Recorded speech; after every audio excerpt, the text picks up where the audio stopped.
This is Malcolm Richmond. He's in training to swim the Channel for charity later this year. So, to inspire him in the coming weeks, we've brought him here today to this ordinary house in Folkestone to meet his hero, a giant among charity fundraisers. He is, quite simply, a legend, but you've probably never heard of him. His name is Jeff Stobblehorse.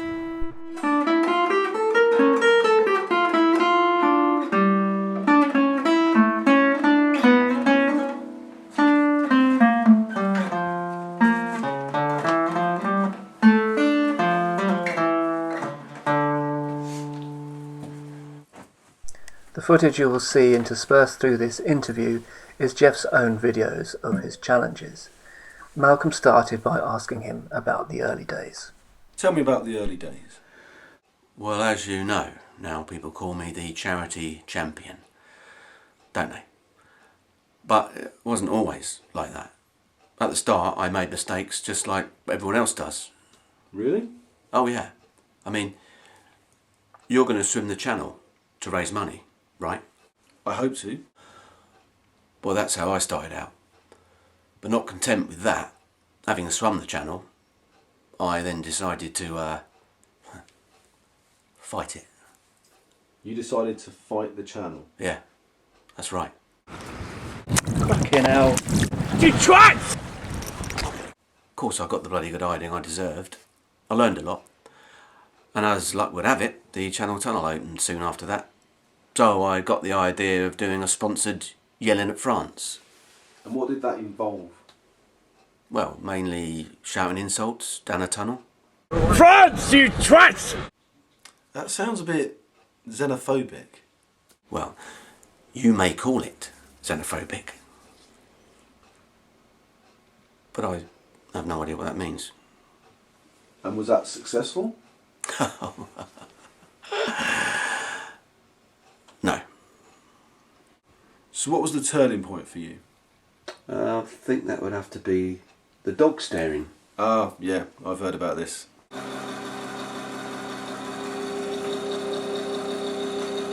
Yeah. That really took off. Started a trend. I mean, anyone could do it, right? Well, as long as they've got a dog. What? Anyone can do it, as long as they've got a dog.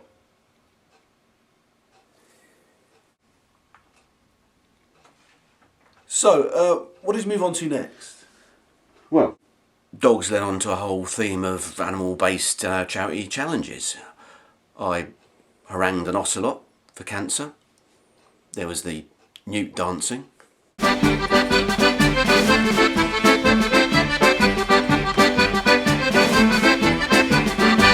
Armadillo wrestling.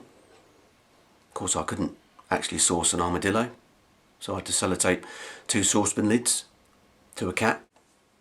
Then I spent a month on the Romney Marsh, punching wildfowl and waders.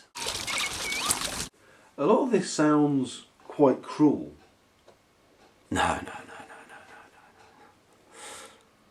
Well, yeah, it was. Sometimes the truth is hard to swallow. But I listened to my critics. It was then I decided to move away from the animal challenges. Over the next 2 years, Jeff enjoyed a golden era of charity events, during which he pushed the boundaries of fundraising in a way no one had thought possible before. Among the many challenges he took on were eat a glockenspiel, photocopy all the cereal in Britain. 6 months talking to litter.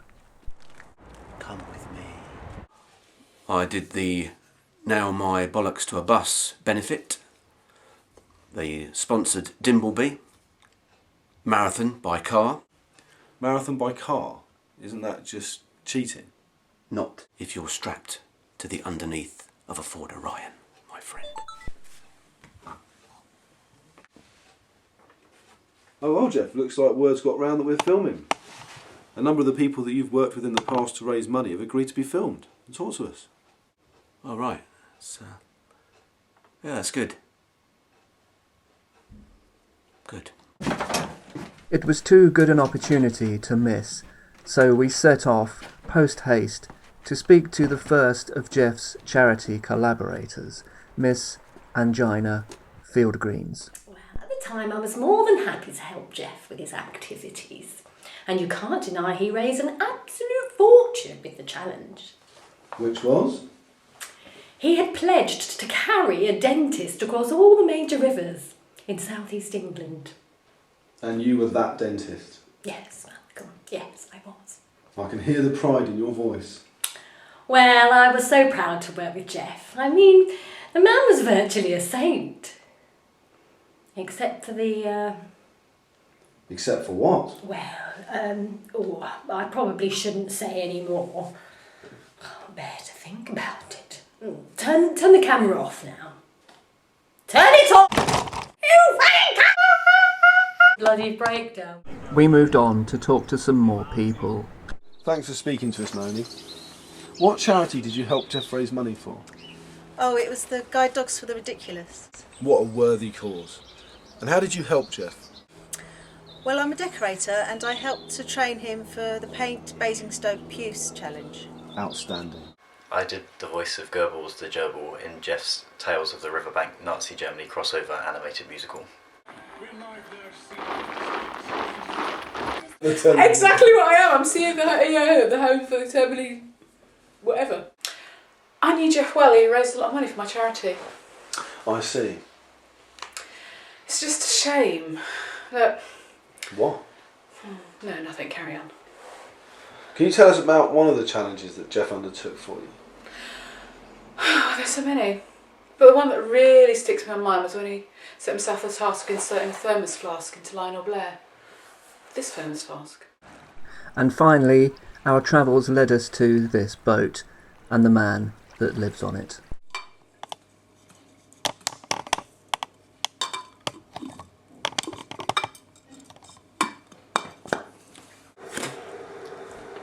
All right, when you're ready. Mr. Arse Tablets, please tell us how you aided Jeff in his ventures. Oh, right, yes. Well, he came up with this idea of a range of pasta shapes based on well-known TV franchises. Oh, right. Yeah. My young son, he loves that Bob the Builder pasta. That's the idea, except for we went for less obvious shows, you see. Such as?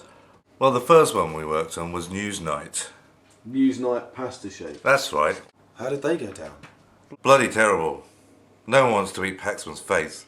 But then we moved on to Antiques Roadshow. And obviously that show is ideal for pasta-based interpretations. Is it?